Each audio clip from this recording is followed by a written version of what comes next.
Otni uchganini ko'rganmisizlar? Bironta odam otni uchganini ko'rmagan.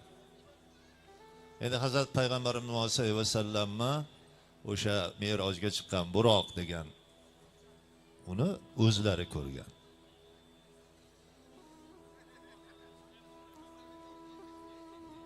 Bu hasad yomon kasallik ekan birodarlar, bu hammada bo'lar ekan.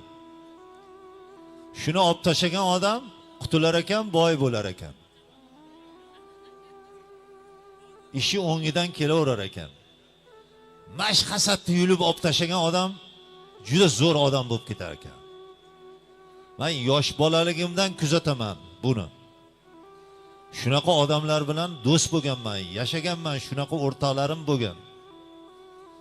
O'zimni otamga, onamga to'plab qo'ygan birinchi pulimni men endi aytyapman buni. 68-yil ekan. 66, 67, 68-yil ekan.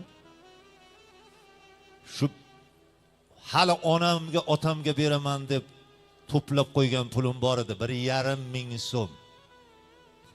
Shuni yonimdagi men bilan birga yuradigan bir o'rtog'im bo'lardi. Anjonlik, asakalik. Shu bilardi. Bir kun Ovshitada yotsam, kunduzi uxlardim. Birov g'udur qilyapti, qarasam shu otasi bilan o'tiribdi yonimda. Turolmayman.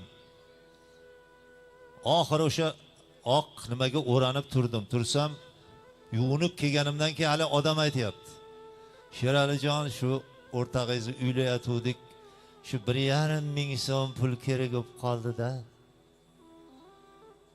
Men shu studentdan ham pul so'raydimi odam hech qachon?